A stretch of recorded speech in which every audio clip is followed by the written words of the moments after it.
नमस्कार। आज हम पढ़ेंगे जीन जैक रूसो या ज्या जैक रूसो या जे रूसो के बारे में, उनकी शिक्षा दर्शन के बारे में, उनके शैक्षिक विचारों के बारे में। तो आइए पहले इनका परिचय देखते हैं। इनका जन्म 1712 में 28 जून 1712 जेनेवा में स्विट्जरलैंड में हुआ था। काफी प्रसिद्ध दार्शनिक, लेखक और संगीतकार हैं। साथ ही इन्होंने बहुत सारी रचनाएं लिखी हैं, जिनमें से कुछ हैं the progress of sciences and arts, the origin of inequality among man, discourse on political economy, the social construct, the Emil.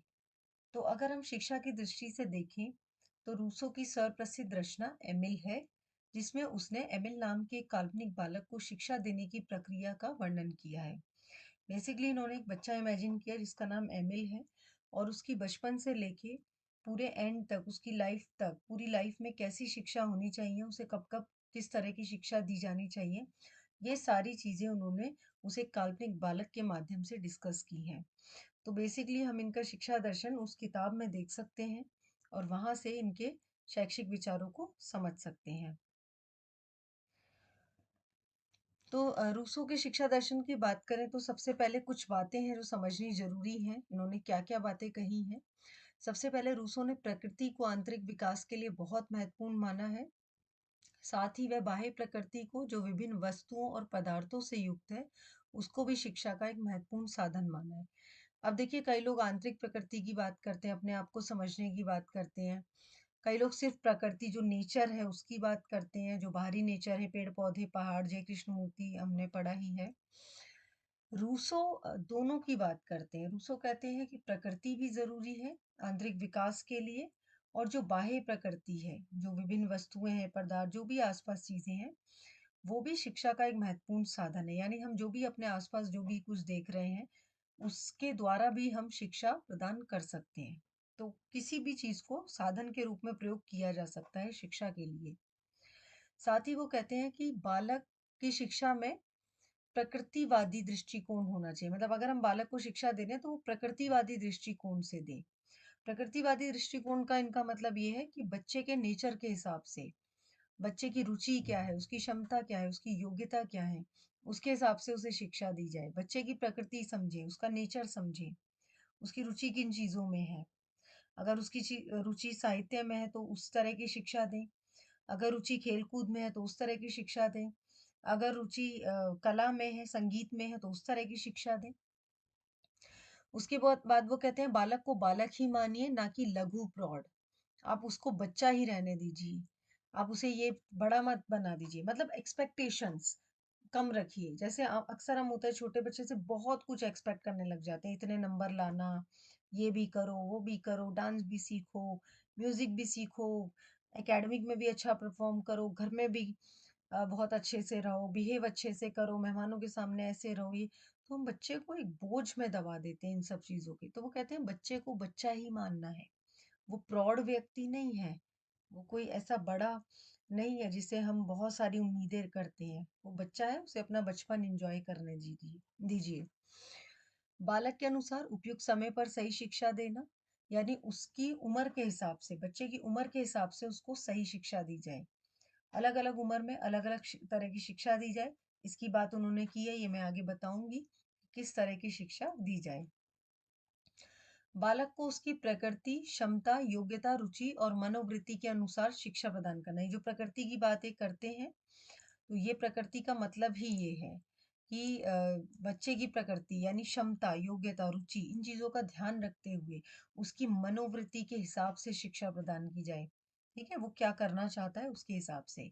बाह्य प्रकृति के संपर्क द्वारा, जो बाहर आसपास चीजें हैं, जो भी प्रकृति है, चाहे वो नेचर वैसे हो, आप देखिए जो हमारा बाहरी वातावरण हो या कोई भौतिक वस्तुएं हो, किसी भी बाहरी संपर्क के द्वारा भी उसको शिक्षा प्रदान की जा सकती है। और इसके बाद वो कहते हैं विभिन्न अंगों और शक्तियों का क्रमिक और स्वाभाविक विकास करना। हर बच्चे का विकास एक क्रमिक रूप से होता है ना। जैसे आप देखेंगे कि शुरू के सालों में बच्चे फिजिकली बहुत बढ़ते हैं, भाषा का विकास बहुत होता है, उसके बाद उनके मस्तिष्क का विकास ज्यादा होता है। ठीक है? तो ये अलग-अलग समय पे अलग-अलग शक्तियों का विकास होता है, क्रम से होता है। तो हमें जो शिक्षा देनी है वो इसी हिसाब से देनी है। उनकी ये जो क्रमिक विकास है इसके हिसाब से ही हमें शिक्षा प्रदान करनी है। अब शिक्षा के बारे में वो क्या कहते हैं? वो कहते हैं बालक की शिक्षा, शिक्षा बालक की प्राकृतिक शक्तियों और योजनाओं के विकास का नाम है। बच्चे की जो नेचुरल स्ट्रेंथ है, वो है शिक्षा। यानी बच्चा जो अंदर से जो उसके अंदर योग्यता है, जो क्षमता है करने की, वो शिक्षा है। ठीक है? वह शिक्षा व्यर्थ है, भावी जीवन के सुख के लिए वर्तमान सुख को बलिदान करे। यानी हम फ्यूचर का सोच के वर्तमान जो हमारी खुशी है, हमारा सुख है, अगर हम उसको नष्ट कर देते हैं, तो ऐसी शिक्षा का कोई फ़ायदा नहीं। असली शिक्षा वो है जो हमें वर्तमान में अच्छा रहना सिखाए, सम्मानपूर्वक रहना सिखाए, हमें जो वर्तमान जीवन है उसको सुख से जीना सिखाए। अच्छी शिक्षा वह है।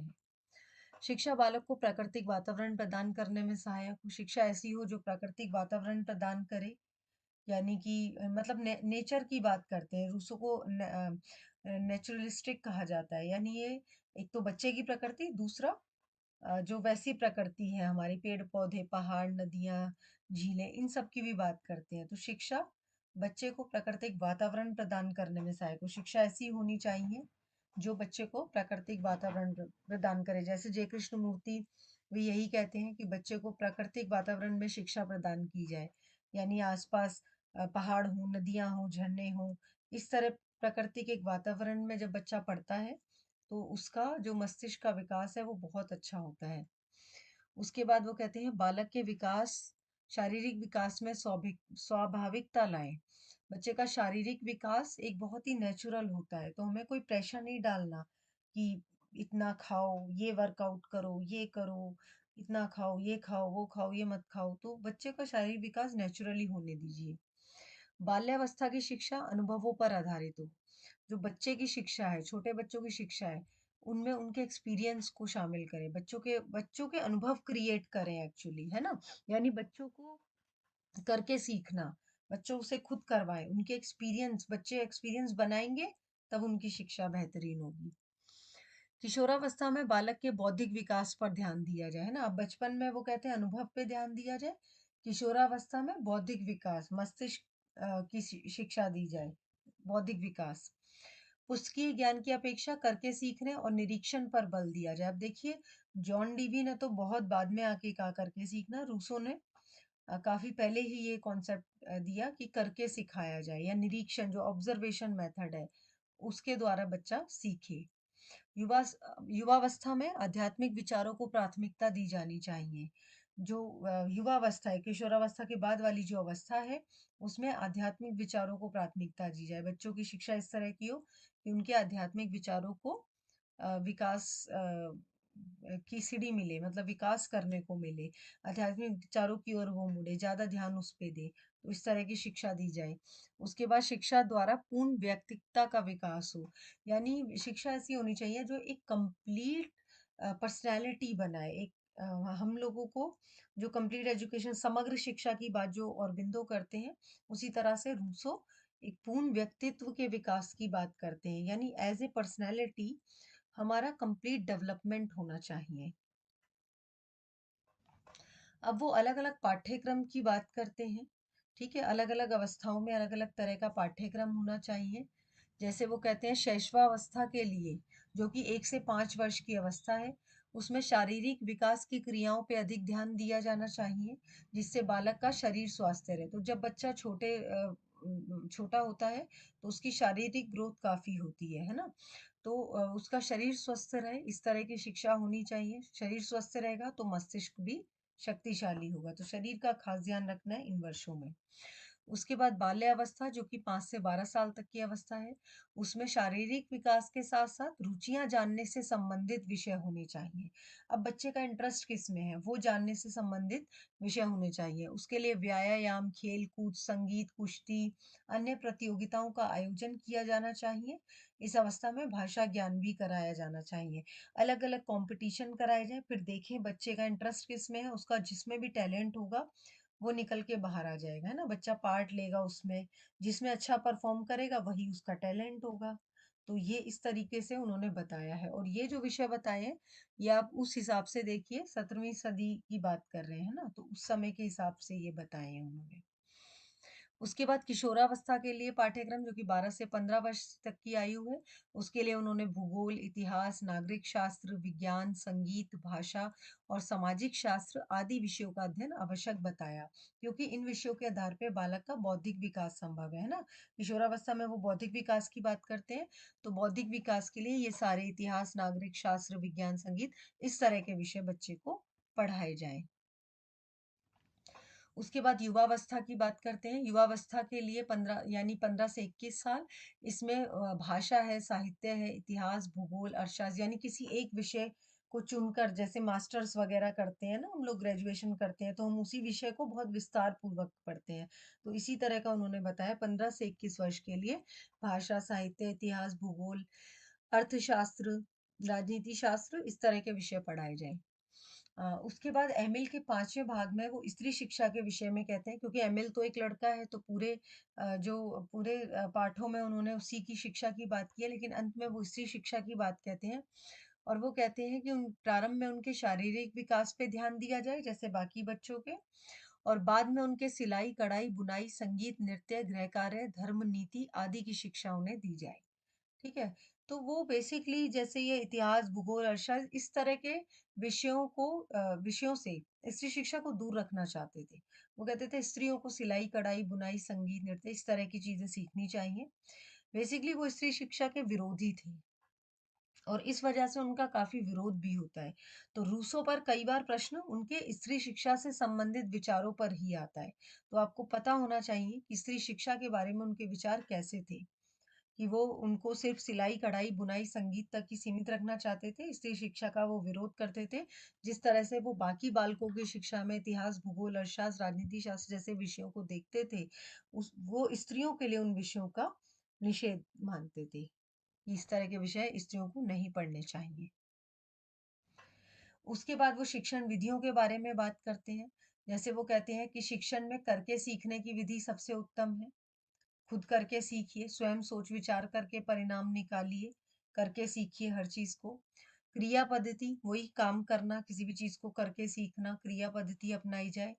पदार्थों का ज्ञान स्थूल रूप में देना चाहिए, स्थूल से सूक्ष्म की ओर, यानी वो ज्ञात से अज्ञात की ओर, है ना? जो ज्ञात है पहले जो मोटा स्थूल मतलब मोटा सूक्ष्म मतलब बारीक यानी जो मोटा मोटा ज्ञान है वो उसके बाद बारीकी की ओर लिया जाए जैसे आपको याद हो अगर हमने शिक्षा का अर्थ जब पढ़ा तो हमने शिक्षा के अर्थ को पहले बहुत सामान्य रूप में पढ़ा कि शिक्षा का अर्थ है सीखना और उसके बाद हम उसकी बारीकियों पर गए कि संकुचित रूप से क्या अर्थ है व्यापक रूप से क्या अर्थ है तो पहले मोटे तौर पे सीखना और फिर बारीकी पे जाना इस तरह से ज्ञान दिया जाए फिर के खेल पद्धति के द्वारा भी शिक्षण किया जा सकता है। बहुत सारे सब्जेक्ट्स में आप देखेंगे जैसे भाषा है, इंग्लिश ग्रामर सिखानी है, हिंदी व्याकरण है, इनमें खेल पद्धति का उपयोग बहुत अच्छे से या विज्ञान है, इनमें भी खेल पद्धति का उपयोग बहुत अच्छे से होता है। तो खेल पद्धति से कराया जाए शिक्षण और अनुभव और निरीक्षण विधि यानी खुद एक्सपीरियंस जो वो क्रिया पद्धति भी कहते हैं, खुद एक्सपीरियंस कराया जाए और निरीक्षण विधि यानी ऑब्जर्वेशन मेथड तो ऑब्जर्वेशन कराया जाए बच्चे ऑब्जर्व करके खुद सीखें तो इस तरह से शिक्षण विधियां वो अलग अलग काफी वैरायटी बताते हैं विद्यालय की बात करते हैं रूसो रूसो नहीं चाहते कि विद्यालय एक कृत्रिम और कठोर बंधनों वाली संस्था हो बल्कि विद्यालय ऐसा हो जिसमें बालक के विकास के लिए उचित वातावरण हो तो कोई भी दार्शनिक आप शिक्षाविद देखेंगे वो विद्यालय को बहुत ज्यादा अनुशासन में नहीं रखने को कहता है ना वो कहता है कि कठोर बंधनों वाली संस्था नहीं होनी चाहिए विद्यालय विद्यालय ऐसा होना चाहिए जहाँ पे उसे एक उचित वातावरण मिले उसको बोझ ना लगे स्कूल आना बच्चे को ऐसा ना लगे कि मैं मेरे को मुझे नहीं जाना स्कूल बच्चे बच्चे खुशी से स्कूल आए बच्चे स्वतंत्रता फील करें कि मैं पढ़ने जा रहा हूँ रुचि लें उसमें खुद इंटरेस्ट लें है ना तो इस तरह का माहौल विद्यालय का होना चाहिए स्वतंत्र वातावरण दिया जाना चाहिए इस पे तो हम कई बार बात कर चुके हैं और वह ना तो निश्चित पाठ्यक्रम चाहता है ना ही समय सारणी यानी किसी भी तरह के एक फिक्स पाठ्यक्रम में मत बांधिए बच्चे को सिलेबस में मत बांधिए ना ही कोई टाइम टेबल हो जब जो मन करे उस विषय को पढ़ाया जाए जब मन करे खेला कूदा जाए तो इस तरह से बच्चों को स्वतंत्रता दी जाए ताकि बच्चे एक सहज रूप से पढ़ सकें, उनका विकास सहज रूप से हो सके। शिक्षक की भूमिका पे बात करते हैं रूसो। रूसो के अनुसार शिक्षक बालक की पृष्ठभूमि होनी चाहिए, अर्थात उसने बालक को प्रमुख और शिक्षण को गौण माना है, शिक्षक को गौण माना है। बच्चे को प्रमुखता दी है, शिक्षक एक तरह से गौण है, द्वितीयक है।